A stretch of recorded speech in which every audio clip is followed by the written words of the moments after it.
Hi friends, welcome to Zeenat's World. இன்னைக்கு நம்ம coconut oil வச்சு தான் 3 யூஸ்ஃபுல்லான டிப்ஸ் பார்க்க போகிறோம். ஃபர்ஸ்ட் டிப் என்னன்னா, நான் இப்போ ஒரு தேங்காய் எண்ணெய் எடுத்திருக்கேன் பாட்டில். நீங்கள் எந்த பிராண்ட்னாலும் பரவாயில்ல. இப்போ நம்ம ஃப்ரீசரில் இந்த சிக்கனோ ஃபிஷ்ஷோ அந்த மாதிரி வச்சோன்னா அடுத்து நம்ம யூஸ் பண்ணையில் அதை எடுக்கிறது ரொம்ப கஷ்டமாக இருக்கும். ரொம்ப கட்டிப்பட்டு அப்படியே ஒட்டிக்கும். அதுக்கு ஒரு சூப்பரான டிப்ஸ் பாருங்கள். இந்த மாதிரி தேங்காய் எண்ணெயை அடியில் நல்லா ஃபுல்லாக அப்ளை பண்ணிடுங்க. இப்போ நம்ம அடியில் ஃபுல்லாக இந்த மாதிரி அப்ளை பண்ணுறனால ஃப்ரீசரில் நம்ம வச்சோன்னா எத்தனை நாள் ஆனாலும் ஃப்ரீசரில் எவ்வளோ தான் கட்டிப்பட்டாலும் இதை நம்ம ஈஸியாக எடுத்துடலாம். இங்கே பக்கத்தில் உள்ள அந்த டப்பா பாருங்கள், எவ்வளோ ஃப்ரீஸ் ஆகி எப்படி இருக்குது பாருங்கள். ஆனால் இது எவ்வளோ ஈஸியாக எடுக்க வர மாதிரி வருது பாருங்கள். கீழே அந்த தேங்காய் எண்ணெய் தடவி இருக்கிறனால ஃப்ரீசரோட அது ஒட்டவே ஒட்டாது, ஈஸியாக நம்ம எடுத்துடலாம். கண்டிப்பாக இந்த டிப் உங்களுக்கு யூஸ்ஃபுல்லாக இருக்கும்னு நினைக்கிறேன். ட்ரை பண்ணி பார்த்துட்டு சொல்லுங்கள். செகண்ட் டிப் என்னென்னா, இப்போ நம்ம இந்த கேஸ் ஸ்டவ்வில் இருக்கும் பாருங்கள், இந்த ஸ்டாண்ட் இதை நம்ம என்ன தான் கழுவி வச்சாலும் ஒரு மாதிரி துரு பிடிச்ச மாதிரி ரொம்ப அழுக்காக ஒரு மாதிரி இதாகிடும். அதுக்கு நம்ம சூப்பரான டிப்ஸ் சொல்கிறேன் பாருங்கள். இதே மாதிரி நம்ம ஒரு தேங்காய் எண்ணெய் பாட்டில் எடுத்துக்கோங்க. பஞ்சில் நம்ம தேங்காய் எண்ணெயை அதில் ஊற்றிக்கலாம்.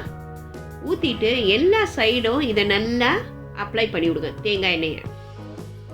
இந்த மாதிரி வாரத்துக்கு ஒரு தடவை நம்ம இந்த தேங்காய் எண்ணெயை இந்த மாதிரி அப்ளை பண்ணிகிட்டே வந்தோன்னா அது எப்போதுமே எவ்வளோ வருஷம் ஆனாலும் இது அப்படியே புதுசாகவே இருக்கும், நல்லா க்ளீனாகவும் இருக்கும்.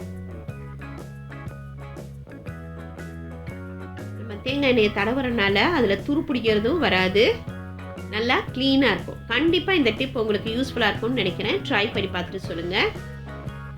மூணாவது டிப் என்னென்னா, இப்போ நான் தேங்காய் எண்ணெயை இந்த பஞ்சில் ஊற்றிக்கிறேன்.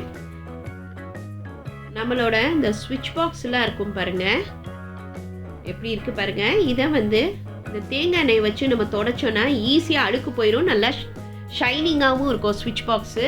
தண்ணியில் நம்ம தொடச்சோன்னா கூட நமக்கு ஒரு பயம் இருக்கும், கரண்ட் ஷாக் அடிச்சிருமோ என்னமோன்னு. இந்த தேங்காய் எண்ணெய் இது ஷாக் அடிக்காது. இப்போ ரொம்ப அழுக்காக இருந்துச்சுன்னா இந்த தேங்காய் எண்ணெயை ஃபுல்லாக நல்லா அப்ளை பண்ணிவிட்டு ஒரு 2 நிமிஷம் கழித்து நம்ம தொடச்சோன்னா பளிச்சுன்னு ஆகிடும்.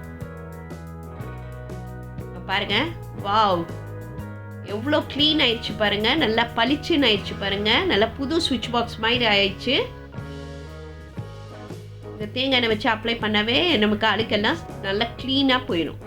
கண்டிப்பாக இந்த டிப் உங்களுக்கு யூஸ்ஃபுல்லாக இருக்கும்னு நினைக்கிறேன். ட்ரை பண்ணி பார்த்துட்டு சொல்லுங்கள். இப்போ நான் உங்களுக்கு சொன்ன 3 யூஸ்ஃபுல்லான டிப்ஸை ட்ரை பண்ணி பார்த்துட்டு சொல்லுங்கள். தேங்க்யூ.